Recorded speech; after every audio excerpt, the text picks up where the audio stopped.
Agora a gente vai falar sobre o HPV, que é papiloma vírus humano. Você sabia que o vírus pode estar ligado a casos de câncer de boca e garganta, por exemplo? Mesmo que o cigarro e o álcool sejam as principais causas, esses fatores de risco só provocam tumor com uma exposição prolongada. Já o HPV pode evoluir para um câncer em menos tempo. Pesquisadores apontam que até 2030, o número de casos de câncer relacionados ao vírus deve superar o do tabaco nos Estados Unidos. Aqui no Brasil, um estudo feito com pesquisadores da Universidade Estadual Paulista aponta que nos últimos 20 anos a incidência do HPV cresceu de 25% para 80% em casos de câncer de amígdala. O HPV é uma doença sexualmente transmissível e atualmente existem mais de 200 tipos do vírus. Os principais sintomas são verrugas e lesões na região genital, anal, na língua ou na faringe. Se não forem tratadas, essas lesões podem evoluir para um câncer. Estima-se que entre 25% e 50% das mulheres e 50% dos homens estejam infectados pelo HPV em todo o mundo, mas a maioria das infecções é combatida espontaneamente pelo sistema imunológico.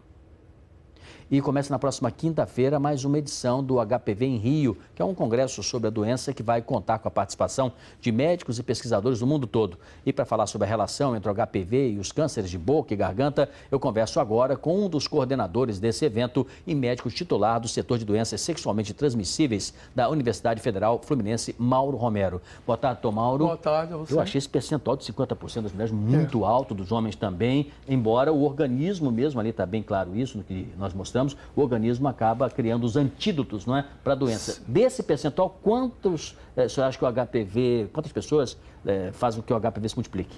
Depende muito da vulnerabilidade de outros cofatores. Quer dizer, é bom que se diga que entrar em contato com o papiloma vírus humano não é sinônimo de ter doença. O organismo, na maioria das vezes, combate e elimina. Em alguns casos, ele pode ficar latente e é essa latência, porque o vírus ele se multiplica, ele sobrevive dentro da célula. E o vírus dentro da célula pode desequilibrar essa célula e mandar uma mensagem: célula, não morra, porque nós fomos feitos para morrer. E a célula imortalizada, ela se multiplica erroneamente, indiscriminadamente, pode levar a uma neoplasia. Mesmo assim, o organismo ainda tem condição de fazer o seu repasse, corrigir e frear. Então, essa porcentagem, Sidney, é muito difícil porque hoje em dia a gente não sabe que não é mais uma evolução matemática. Entrou em contato, tem doença. Depende dos mecanismos de agressão e defesa. Tomaram, bem rapidamente, porque temos muitas perguntas. Sim. Por exemplo, a Luciana Duarte faz uma pergunta objetiva. Claro. O HPV, quando localizado na boca, apresenta algum sintoma ou quando surge, não é, existe algum sintoma que a pessoa possa saber que ela já possui o vírus no corpo? Como é que é? Sim, são várias manifestações clínicas. Como você bem já colocou, pode ser uma verruga genital, uma verruga que se chama de condiloma acuminado, que é uma excrescência, aquela verruguinha tipo uma crista de galo. Então, olhando aquela verruga, clinicamente, você pode fazer o diagnóstico. Já se verifica, né? Que há uma alteração, uma verruga, uma coisa Sim, no seu uma bolinha, corpo, né? Uma excrescência, mas também pode ser um alto relevo rugoso, uma coisa meio estranhazinha, ou então até o vírus faz um outro tipo de manifestação, que seria uma agressão celular, que começa a fazer uma ferida e aí, então, já passa a ser uma neoplasia. Doutor Ronaldo Gutierrez diz o seguinte: HPV tem cura? O senhor disse que em parte sim, que o próprio organismo, né? Mas quem já tem, quem o organismo não conseguiu deter, ou somente memória imunológica? O que ele quer dizer com memória imunológica? É muito difícil, Já foi um tempo que se pensava que ele não podia depurar. Hoje o HPV pode entrar, fazer uma manifestação clínica e desaparecer espontaneamente.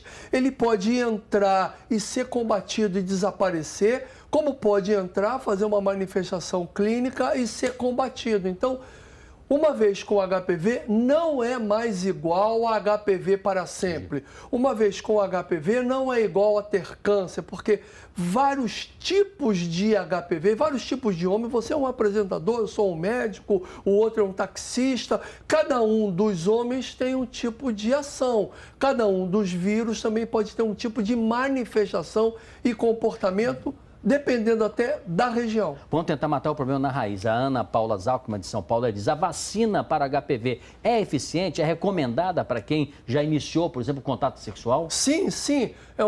É um dado importante. Os itens de prevenção se somam.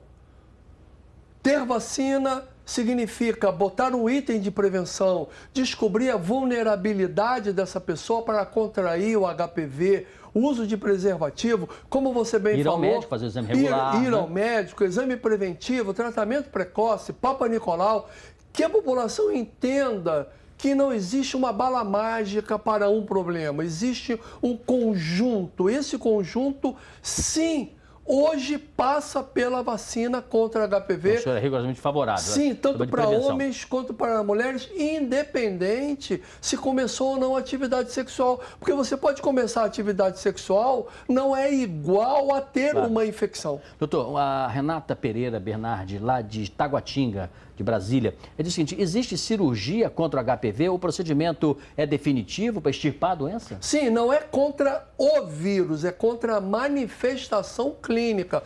Tem uma manifestação clínica no colo do útero, que é uma neoplasia que vai virar um câncer. Faz-se uma cirurgia, uma biópsia. Na língua, na amígdala, no papiloma, no ânus, por exemplo. É importante que a população saiba que, embora todo esse tema tenha sido colocado para nós como HPV ligado ao câncer do colo do útero, esse HPV chega lá por um mecanismo. Qual é o mecanismo? Beijo, por exemplo, se há um ferimento, ele pode propiciar? Sim, o vírus, ele não está livre na natureza, ele precisa de uma célula roçando na outra para o vírus entrar.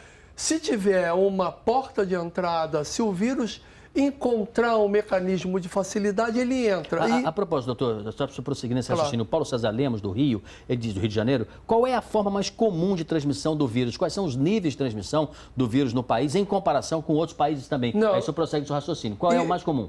Via sexual. Contato, pele-pele, mucosa-mucosa, que eles se habituaram a viver no genital. Mas esse vírus também se habituou e estamos descobrindo isso, o contato com a boca, para poder fazer a infecção. Então, quer dizer, o contato é pele-pele, mucosa-mucosa. Como ele é um vírus epiteliotrópico, na maioria das vezes, ele entra pela boca, ano genital.